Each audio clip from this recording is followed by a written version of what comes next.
You're going to be very loving and nurturing if you have a moon in your 11th house. All of the traits that are exhibited by Cancer. In the 12th house, now this is the house of the unconscious. This is the private inner life. It's the institutions, self-reliance, how we undermine and support ourselves.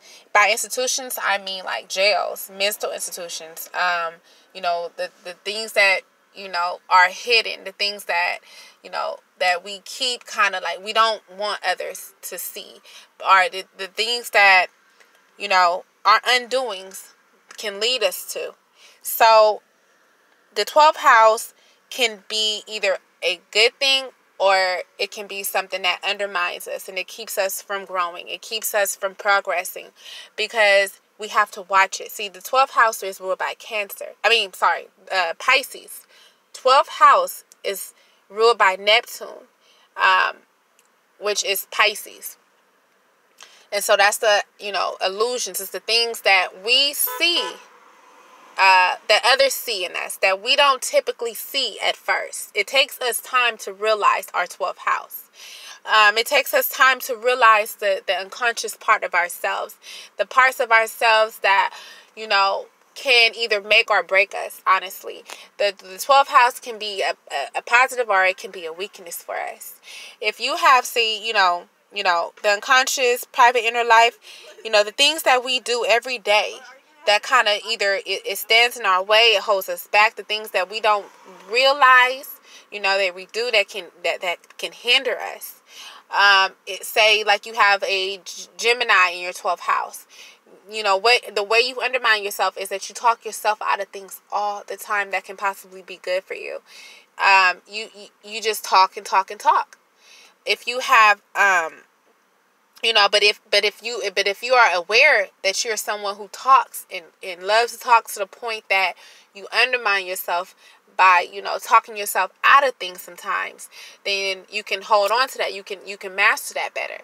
You're also someone who is very Gemini like, whether you have, realized it or not, you love to research. You love to learn about different things. In your private inner life, you are someone who will sit and research and read this and read that and watch documentaries. So you have all this, knowledge in your head about various sorts of things. Because that's your 12th house, the inner you that others don't see, the inner you that we don't acknowledge within ourselves sometimes.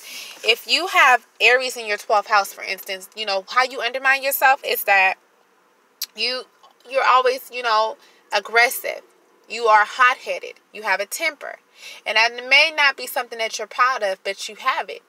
You have this, this bold courageousness. Now, whether that's a good thing or a hindrance, it depends on, it depends on the situations and depends on how you handle that. But if you know that you are a hot-headed person, if you know that you're a temperamental person, then you would know how to best work your 12th house, how to basically get control of it. What do you need to do? Do you need to meditate? Do you need to do yoga? Maybe prayer, something that can help you to calm down when you get hot-headed like that. Because it can either be a good thing or a hindrance. And that, leads to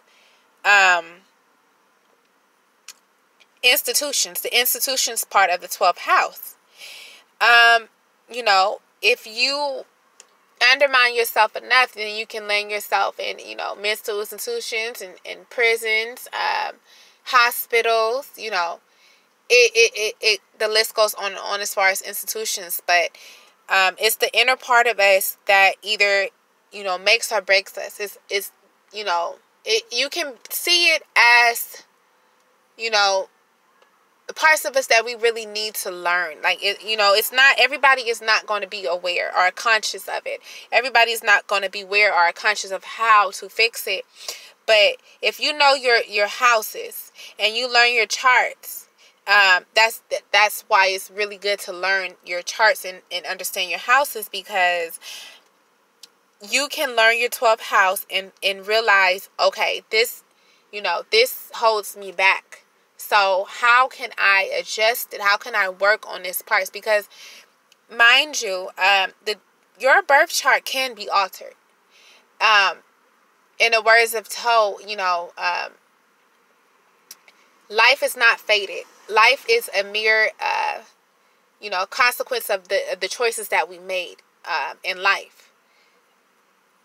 So, your birth chart, that includes your birth chart. Your birth chart can be altered. I'm not going to say it's like necessarily the easiest thing, because, when you ascended into this, this life, this world, you incarnated with a lot of this, karma, the signs and the way you move, it's not going to be easy to kind of like break away from what you have become, what you came here to be, or, what do you do? It's not easy, but you can alter it. You have to focus on it. You have to work on it. And it takes a while. It's not going to be overnight. It's a step-by-step method. It's a lot of faith and, belief that involves, but of course it's the 12th house. It's ruled by Pisces, the spiritual house. Ruled by the metaphysical, realm, the spiritual realm. That's all the 12th house. So basically I just, described, the first half of astrology, the second half of the chart houses, the ascendant signs, and how do they relate to you in your life, your physical life here on earth, and how can they affect you, and why it's important to know them. This is not my last video on astrology. This is just a beginner so that we can get comfortable with the idea of astrology and understanding how it's very essential for us in growing in this world. It's very helpful in us to understand ourselves, how, astrology can explain the parts of us that we can't explain to others. It's very, it goes hand in hand along with everything else within the, the universe, So I really, promote us getting into astrology and realizing that we are definitely ruled by the planetal aspects. We are definitely ruled by the universe. When the sun shines, when the moon shines, when the stars, dance across the sky, we are ruled by each and every single one of those things. Our thoughts, our feelings, our emotions, and our actions are ruled by these signs.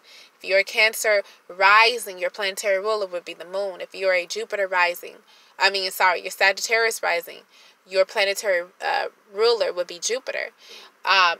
If you are ruled by Capricorn, your planetary ruler would be Saturn. And it goes on and on. But they have a huge influence on us as a whole, and the universe does as a whole.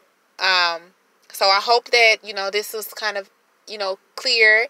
If there is any questions, please message me. Feel free to message me. And I'm looking for us to, getting involved, getting deeper. Let's go deep. This is Intuitive Spirit Manifested 444. Thank you. Have a great day.